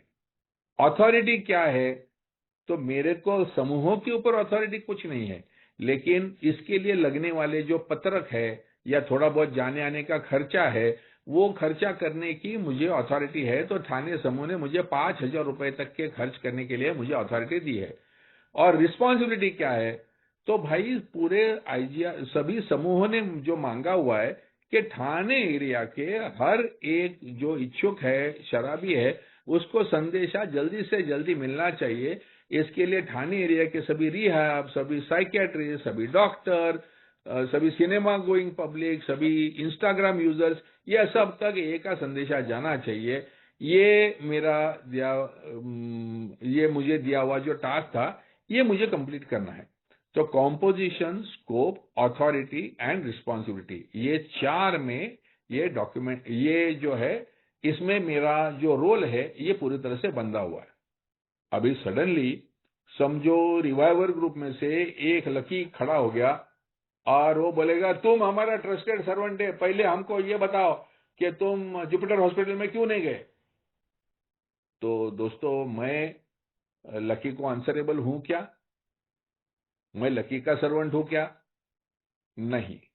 तो मैं ट्रस्टेड सर्वेंट हूं, लेकिन मैं किसका? Of uh as a whole. यानी एए की सेवा देने के लिए मैंने अपनी उपलब्धि दी है। मैं हर आयरे गहरे के उल्टे सुल्टे सवालों का जवाब देने के लिए मैं बंधा हुआ नहीं हूं। मैं उनको बोलूंगा कि लकी भाई, आपको जो भी सवाल पूछना है आपके ग्रुप के आईजीआर के जरिए आप इंटर ग्रुप में पूछिएगा, मैं आपको जवाब देने के लिए बंधा हुआ नहीं हूं। इसका मतलब क्या है? तो मेरी जो जिम्मेदारी है, वो जो कमिटी ने मुझे अपॉइंट किया है उस कमिटी को जवाब देने इतनी ही है। बाकी हर अरे गहरे अथो नहरे को मेरे को देने की जरूरत नहीं है। सो अगर मैं पीआई चेयरमैन हूं इंटर ग्रुप का और मैं लेटर लिखता हूं पीआई चेयरमैन जीएसओ इंडिया को कि ये क्या कर रहे हो तुम लोग, यहां पर पैसा खर्चा कर रहे हो, ठाणे नहीं मैम करने रहे हो, तुम्हारे को कुछ आता है कि नहीं, तो ये मेरे को उत्तर देने के लिए जिम्मेदार है क्या? नहीं। भले वो भी पीआई चेयरमैन है, भले मैं भी पीआई चेयरमैन हूं, भले हम लोग अलग अलग लेवल पे कर रहे हैं, वो जिम्मेदार है सिर्फ उसके ट्रस्टीज कमिटी को या उसके डेलीगेट्स कमिटी को जवाब देने के लिए। मैं जिम्मेदार हूं सिर्फ मेरी आईजीआर कमिटी को जवाब देने के लिए। सो जहां पर मेरी ये पूरी जो ये ऑर्गेनाइजेशन अभी जो अपसाइड ऑर्गेनाइजेशन स्ट्रक्चर है, यानी सबसे ऊपर समूह जो निर्णय लेंगे वो समूह के निर्णयों को इंप्लीमेंट करने का काम अंतर समूह का, और अंतर समूह के द्वारा भेजे गए जो डेलीगेट्स है वो डेलीगेट्स जो निर्णय लेंगे उनको इंप्लीमेंट करने का काम है जनरल सर्विस बोर्ड का। यानी सबसे ऊपर हमारे हायरार्की में आते हैं समूह और सबसे नीचे हमारे हायरार्की में आता है वो हमारा जनरल सर्विस बोर्ड। तो ये हमारा अपसाइड डाउन जो ऑर्गेनाइजेशन है, तो फ्लो ऑफ डिसीजंस जिसको कहते हैं, डिसीजंस का फ्लो है वो अपसाइड डाउन आता है, यानी समूह से लेकर वो जनरल सर्विस बोर्ड तक आता है, जो कि बाकी दुनिया में जनरल मैनेजर जो होता है वो निर्णय लेता है और वो उसके छोटे से छोटे सेल्समैन तक वो जाता है, यानी पिरामिड स्ट्रक्चर होता है। और हमारा जो है वो इनवर्स पिरामिड, यानी पिरामिड को उल्टा करने के बाद में एक फनल जैसा जो शेप होता है, ये हमारा होता है। तो डिसीजन मेकिंग जो है वो पूरा का पूरा इनवर्स पिरामिड में होता है, लेकिन आंसरेबिलिटी इंप्लीमेंटेशन जो है वो पिरामिड के हर लेवल पर वही के आंसरेबल टू दोज दे सर्व, ये होता है। तो चलो आगे पढ़ते हैं, ओवर टू यू। चल एडिशन 9 तो खत्म हो गया क्वेश्चन।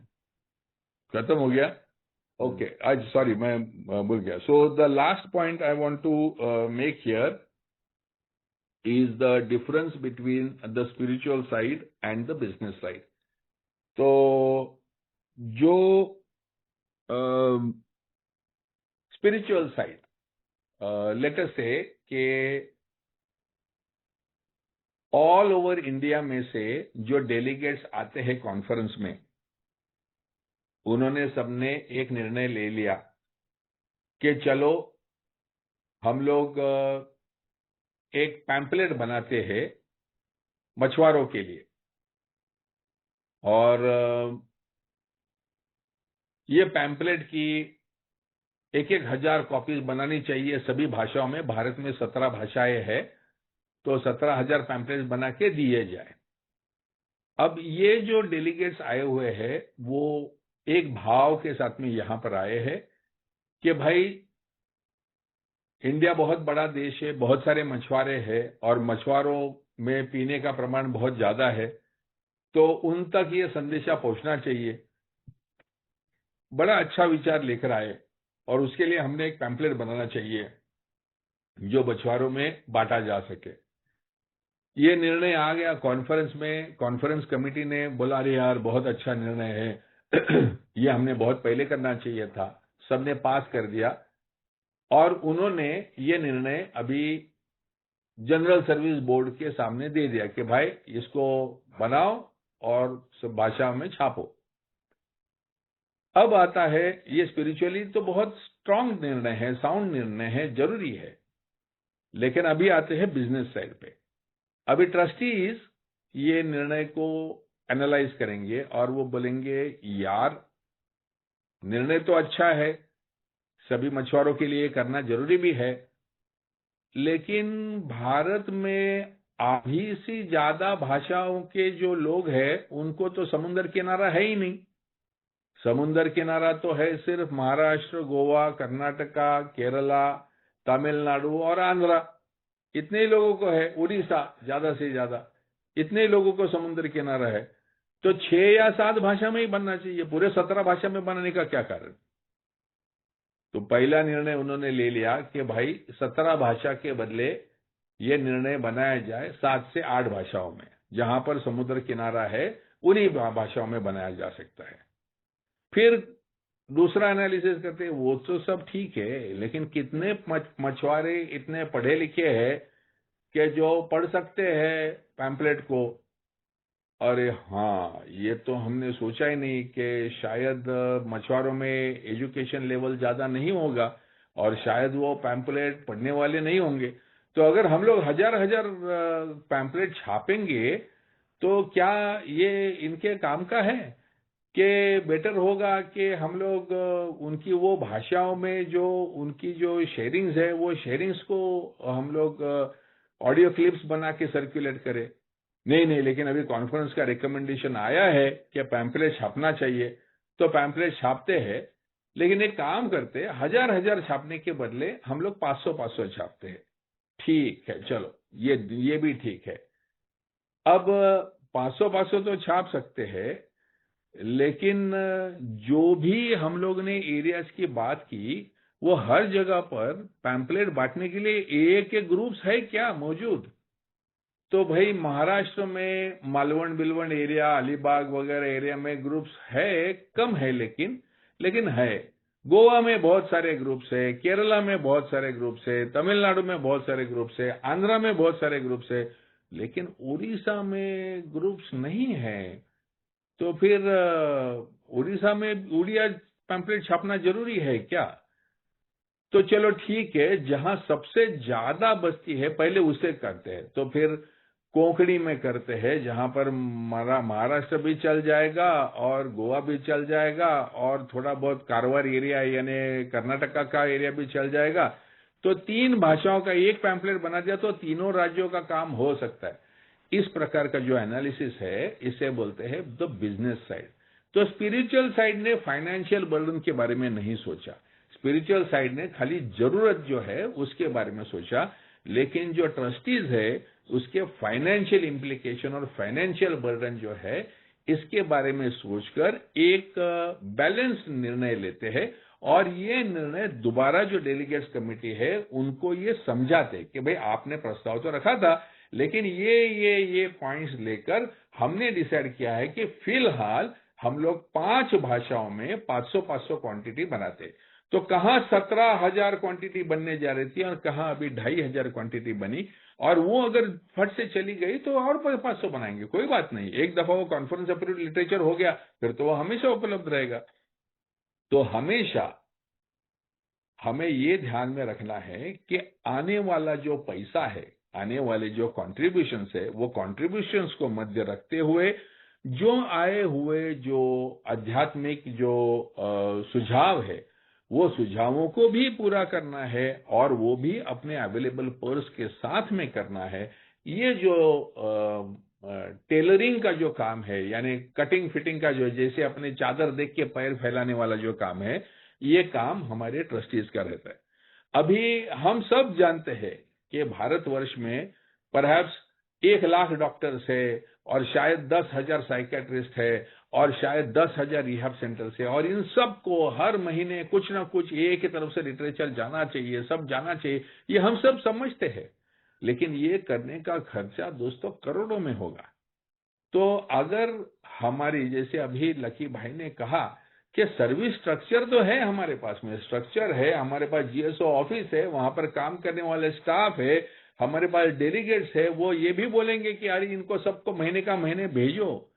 लेकिन 7th ट्रेडिशन का सपोर्ट अगर नहीं होगा, अगर सिर्फ 6% समूह अगर जीएसओ को कंट्रीब्यूट कर रहे और जीएसओ का सब मिला मुला के जो बजट है वो जीएसओ का भाड़ा और पगार वो बांटने के बाद में थोड़ा बहुत लिटरेचर वगैरह छापने के बाद में कुछ ज्यादा पैसा बचता नहीं होगा। तो ये सभी आइडियाज तो बहुत अच्छी है, लेकिन इनका इम्प्लीमेंटेशन जो है ये अटक जाता है। अच्छा, इसका आम सदस्य को पता भी नहीं होता। अगर जीएसओ इंडिया के पास में पैसा नहीं है या उनके सामने के क्या उद्दिष्ट है और वो उद्दिष्ट पूरे करने के लिए कहां वो कम पड़ रहे हैं, ये एक आम मेंबर तक पता भी नहीं चलता है। और इसीलिए जो हमारा जो सर्विस स्ट्रक्चर है, जिसमें से जो एग्जीक्यूटिव साइड जो है, जो हमारी इतने सालों के बाद में भी जो हमारी कमजोर है, आज भी हमारे जीएसओ इंडिया में एक दो ही लोग काम करते हैं, और वो भी एकदम सिंपल स्टाफ, यानी जो कुरियर वुरियर करना या अकाउंट्स लिखना, इतना ही बेसिक काम के लिए ही हमारे पास में स्टाफ है। लेकिन हमारे देश को देखते, अल्कोहलिज्म का साइज देखते हुए हमें जो चाहिए वो प्रॉपर अंडरस्टैंडिंग ऑफ ट्रेडिशन 9 चाहिए। क्योंकि अगर हमारे ट्रस्टीज वो सही मायने में ये सपना देखे और हमारे सबके सामने अगर एक ऑब्जेक्टिव प्रेजेंट करे, और हमारे डेलीगेट्स अगर आकर हमारे अंतर समूह को समझा सके, और हमारे आईजीआर आके अगर हम हर एक ग्रुप में अगर ये विजन हमारे को सामने समझा सके कि भाई एए को 2035 में 100 साल होने वाले हैं। अभी 2025 में है, हम लोग 26 चालू हो गए, 10 साल बचे हुए हैं, और हमको करोड़ों की मेंबरशिप चाहिए। तो हमें ये सब चीजें करनी पड़ेगी। स्पिरिचुअल डिसीजन मेकिंग तो होगा, लेकिन उसका इम्प्लीमेंटेशन करने के लिए हमारे पास में एकदम स्ट्रांग एग्जीक्यूटिव ऑर्डर चाहिए, और वो एग्जीक्यूटिव ऑर्डर को सस्टेन करने के लिए हमें अपना अपना कंट्रीब्यूशन देने की तैयारी करनी चाहिए। ये पूरा का पूरा गणित जब भी बैठेगा ना दोस्तों, तभी ये हमारी फेलोशिप है बड़ा जबरदस्त काम कर पाएगी। तो चलो, अभी 10:26 हो गए, मैं अपने आप को यही रोकता हूं, और अगर किसी को कोई सवाल हो इस विषय में तो हम लोग यहाँ पर वो सवाल को ले सकते हैं। Thank you Bhushan. दोस्तों, अगर कोई सवाल है तो आप पूछ सकते हैं। नीलेश, पूछे नीलेश, अनम्यूट कीजिए। नमस्कार दोस्तों, शराबी नीलेश। मेरा ये सवाल था, अभी समूह में जो नया मेंबर आया है, मतलब नया मेंबर 2-3 लोग आए हैं, और समूह का मेंबरशिप है 20-25 लोग, और एक ही मेंबर 15-20 मतलब 20-25 मिनट खा जा रहा है, और 2-3 शेयरिंग हो रही है। तो मतलब सबको मिलना चाहिए ना, 10 मिनट 5 मिनट, तभी तो समझ में आएगा उसको प्रॉब्लम क्या है क्या नहीं।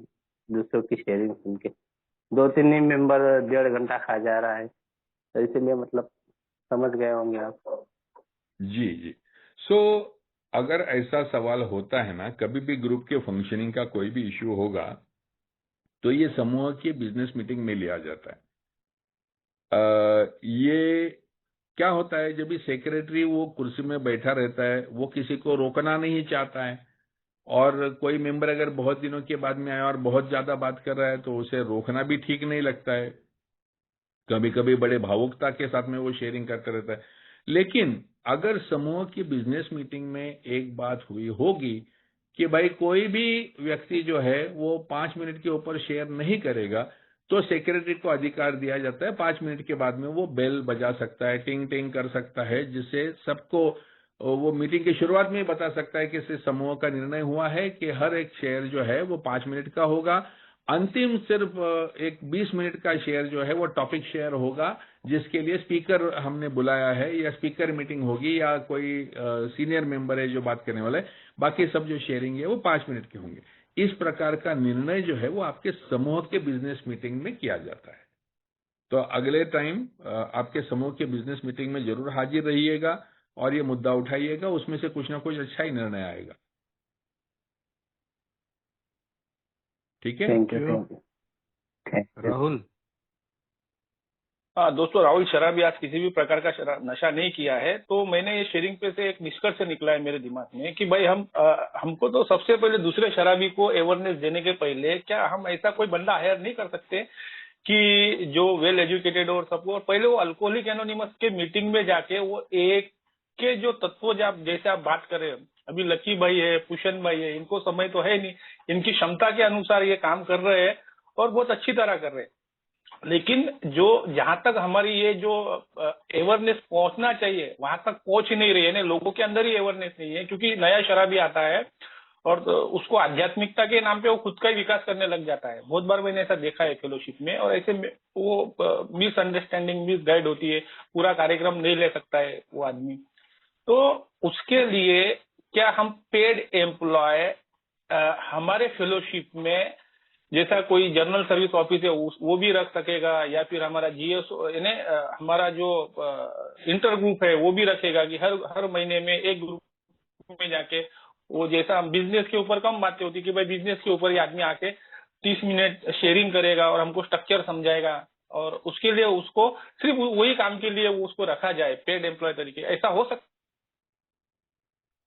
तो अगर आपने देखा होगा तो कई सारे देशों में जहां अल्कोहलिक्स एनोनिमस नहीं थी, उन देशों में अल्कोहलिक्स एनोनिमस शुरुआत करने का जो काम है वो स्पेशल वर्कर्स ने ही किया हुआ है। फॉर एग्जाम्पल, जब भी इंडिया में हमको पता नहीं था कि कॉन्फ्रेंस कैसे चलाते हैं, तो हमने जीएसओ न्यूयॉर्क को लिखा और वहां से कोई इलेक्टेड रिप्रेजेंटेटिव नहीं आया, वहां से आया जनरल मैनेजर और इंटरनेशनल डेस्क की जो इंचार्ज थी, स्टाफ मेंबर थी, ये ग्रेग मूथ और इवा सांचेज, वो आए थे। भले दोनों ए मेंबर थे, लेकिन आए थे वो स्पेशल वर्कर के हैसियत से आए थे, ताकि वो इंडिया और यूनाइटेड स्टेट्स का जो एए का जो अभी तक जो हमारा कोई पहचान नहीं था वो पहचान करा सके, और किस प्रकार से एए का स्पीड से काम होता है ये हमको समझा सके।